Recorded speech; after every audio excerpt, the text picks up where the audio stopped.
Our Messenger ﷺ is described in the Quran with remarkable words, and some of them are وَمَا أَرْسَلْنَاكَ إِلَّا رَحْمَةً لِلْعَالَمِينَ, that we didn't send you except as an act of love and care for all nations and all people. But you know that in our times a lot of people read the literature of Islam and make criticism about Islam and criticism about the Quran and even criticism about our Messenger ﷺ.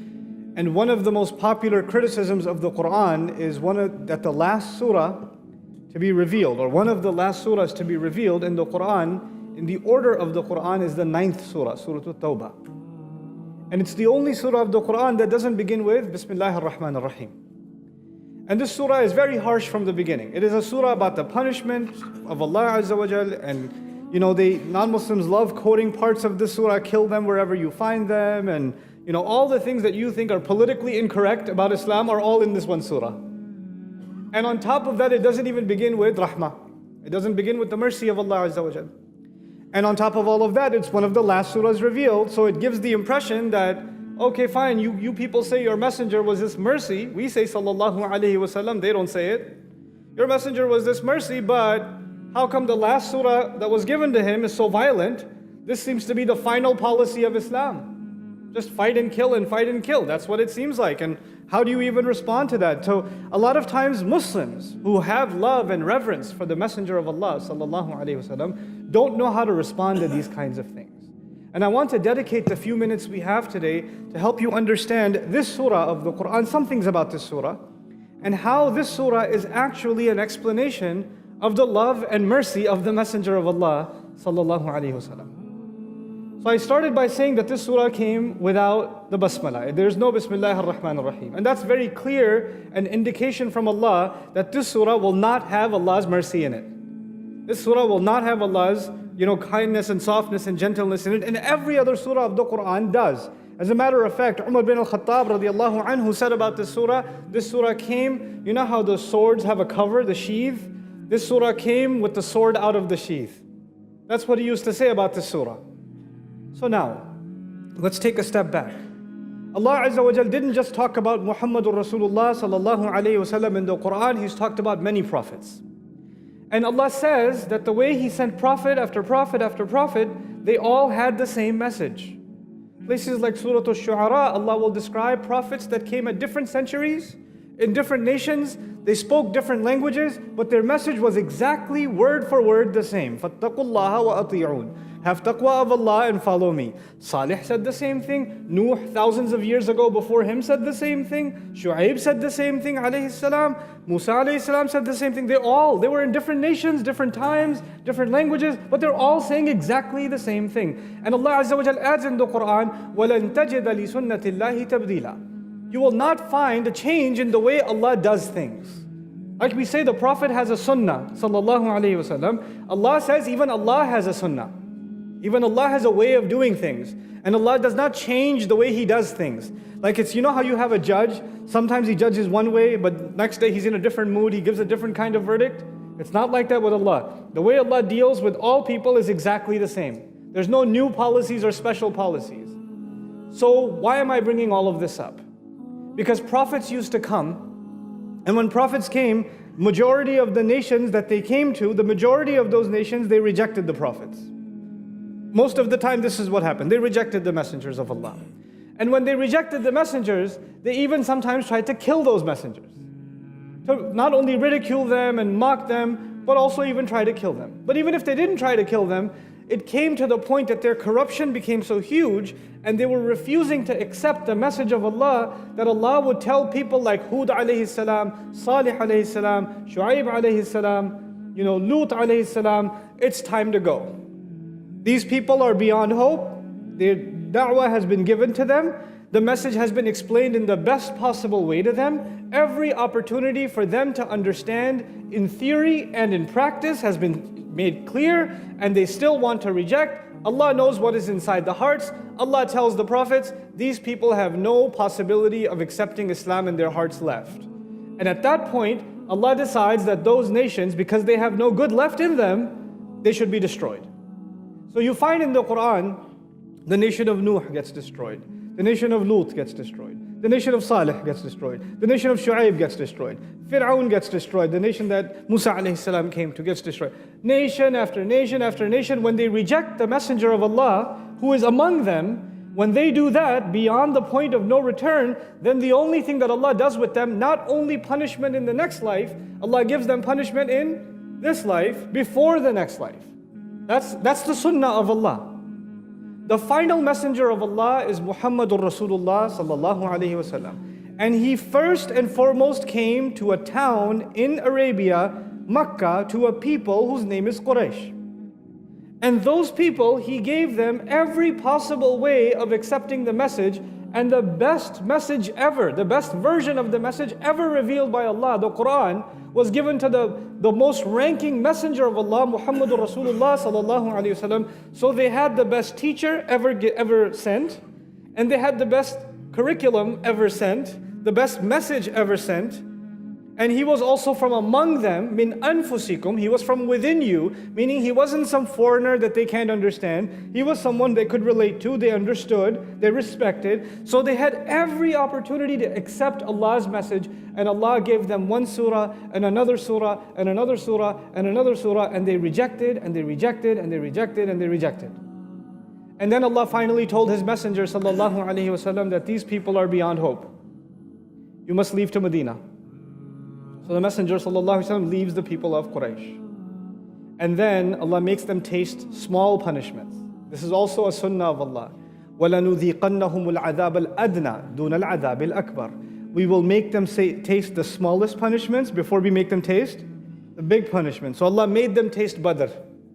He gave them some taste in Uhud. He made them taste Ahzab. When the Prophet ﷺ battled with the people of Makkah, that was actually Allah's punishment on them also. One after the other after the other. But still, even after these small signs, they still didn't humble themselves. They still did not believe. And finally, Allah Azza wa Jal gave the Messenger of Allah sallallahu alaihi wasallam victory over Quraysh. But now let's compare. This is the important part now. This is where you understand the mercy of the Messenger of Allah sallallahu alaihi wasallam. You know, when Nuh alayhi salam used to tell his people a flood is coming, I'm building this ark, I'm building this giant boat, this ship, you better get on board if you believe in Allah. That's why I'm building it. They made fun of him. They would come and they would bring their children to laugh at him. And he's putting these planks and these pieces of wood together for months and years, and they would come and they would ridicule him. Then it started raining, they're still laughing at him. This man thinks this rain is going to turn into an ocean. Silly man. Believers get on the ark, they're still not taking him seriously. But as the water starts rising, then they say, this ship isn't going to work. This old man built this ship. We call him alayhi salam. They didn't respect him. You know, Quran describes how much they insulted him actually. So when they made fun of him, they said, this ark isn't going to survive. We'll just climb up on the mountains. The mountains are way safer than this ship of his. It's going to sink. And that's actually what his son said too. Awi ila al-jabal ya'simuni min al-ma. I'll go find refuge in the mountain. It'll protect me from the water. I'm not getting on this boat for you. But then the water keeps rising and rising and rising until even the mountains are flooding. Even the mountains are going under the water. And at that point, Allah did not press the pause button and say, hey, now you want to take Islam seriously? No, once the water reaches here, it keeps on going, doesn't it? And at that point, when the water reaches here, people say, okay, fine. I'll accept, I'll believe. This is exactly what Fir'aun did. When Fir'aun followed Musa alayhi salam in the water, and his army drowned first. The old man, he was an old man, his entire army drowned, and he was the only one left. And as the water starts getting to his throat, he says, Amantu billadhi amanat bihi banu Israel. And bi'annahu la ilaha illa alladhi amanat bihi banu Israel. I believe in the same one these people of Israel believe in. Fine. La ilaha illallah, fine. And Allah says, Al-an, now, وَقَدْ عَسَيْتَ, just now you were disobeying. A second ago, what da'wah came to you? He just wants to save his neck. And at that point, Allah does not stop, you see. What the point I'm trying to make is, once the punishment has been the order has been issued by Allah that this nation will be punished, then their istighfar and their opportunity, give me some more time, let me think about it one more day, that's done. وَلَيَأْتِيَنَّهُمْ بَغْتَةً وَهُمْ لَا يَشْعُرُونَ. It will come to them all of a sudden and they will have no clue.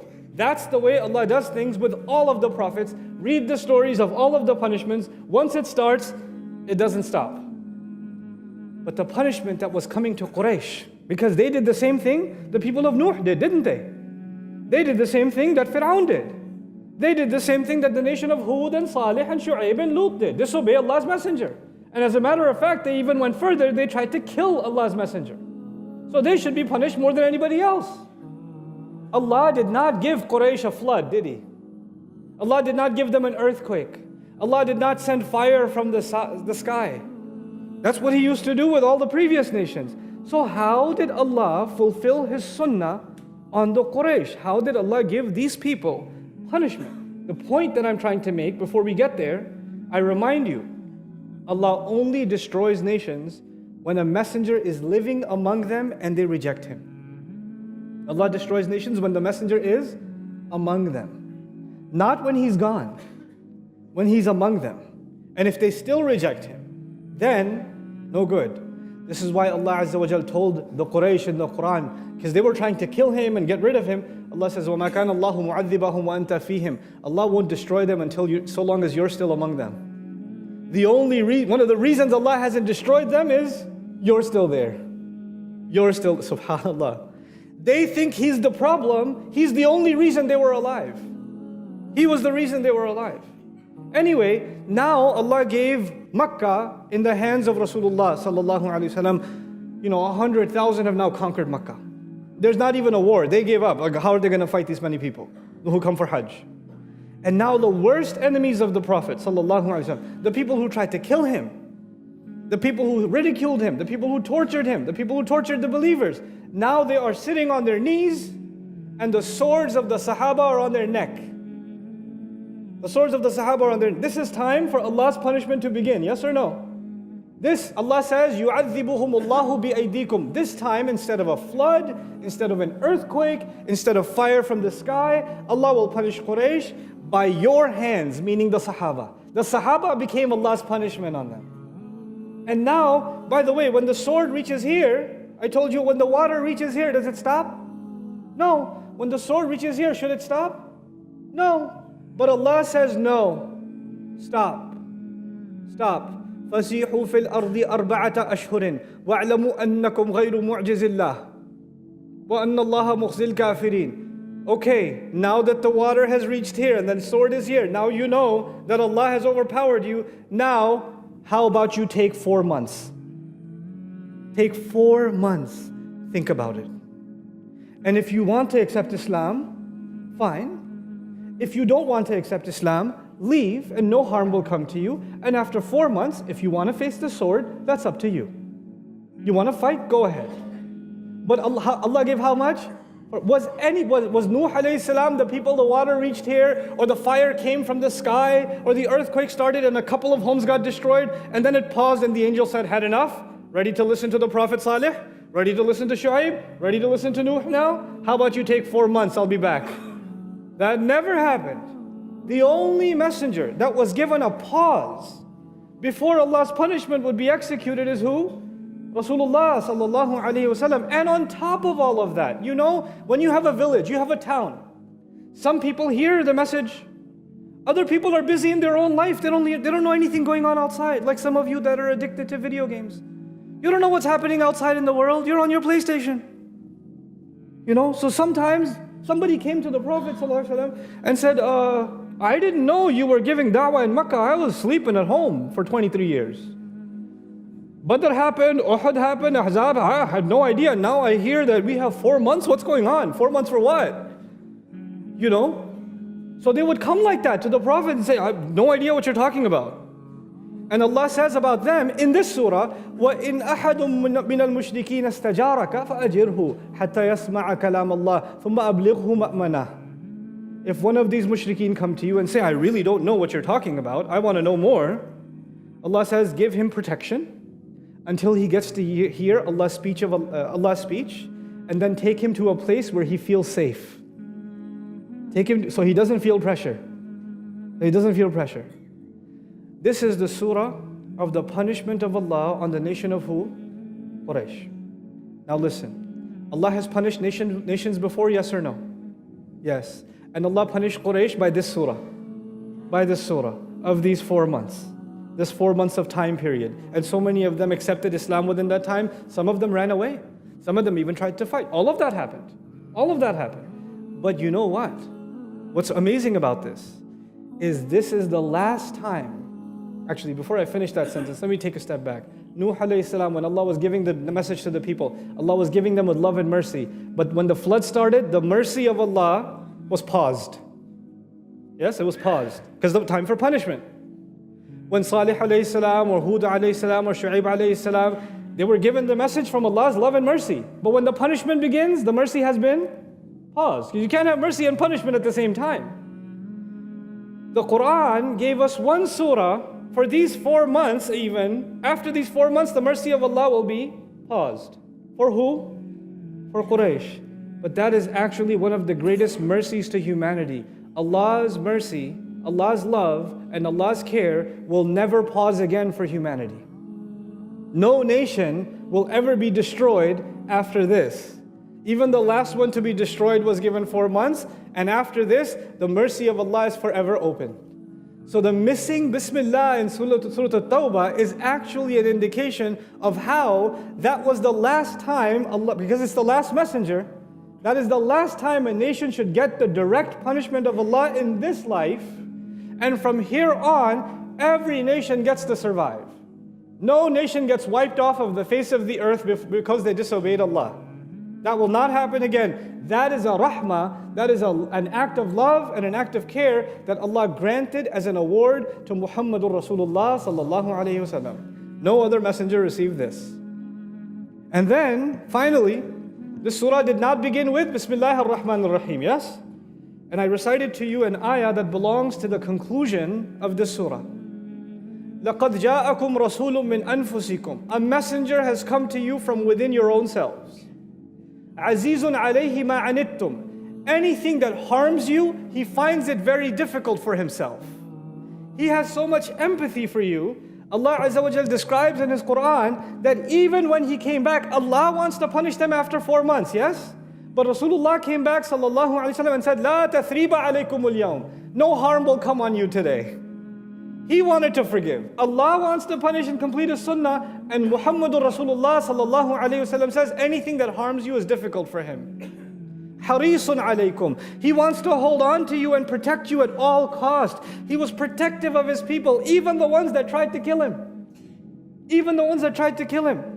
You know, just a few years before then, when he was at Hudaybiyah sallallahu alayhi wasallam to try to make Hajj, no weapons, no intention for war, the Quraysh sent 80 people with masks on their faces to try to kill the Messenger of Allah sallallahu alayhi wasallam. 80 assassins.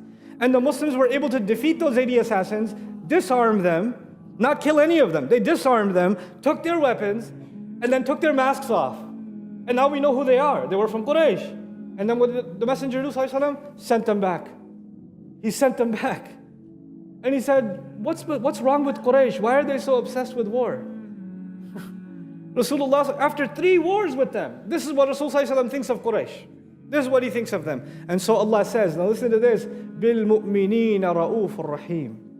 When it comes to those who come to the faith, especially the Messenger sallallahu alaihi wasallam is compassionate, empathetic. He knows how they feel. He sympathizes with them. He empathizes with them. And He is loving and caring, Rahim to them. The surah that did not begin with the rahmah of Allah ends with the rahmah of Rasulullah sallallahu alayhi wasallam. Can you imagine? Can you imagine? This, people don't study Quran. People don't contemplate. أَفَلَا يَتَدَبَّرُونَ الْقُرْآنِ. Why don't they contemplate the Quran? As a shallow read, when people just say, oh, it doesn't even begin with Bismillah. There's so much war in the Quran. There's so much fighting in the Quran. You don't even know what you're talking about. This is a surah, not of Allah's punishment, actually, but this is the surah of the forever mercy and love and care of Muhammadur Rasulullah sallallahu alaihi wasallam that was given as a gift to humanity. May Allah Azza wa Jal help us appreciate the love and care of our Nabi alayhi salatu wasalam for all of humanity, and may Allah make us real ambassadors of His book to all of humanity. Barakallahu li wa lakum. Assalamu alaikum wa rahmatullahi ta'ala wa barakatuh.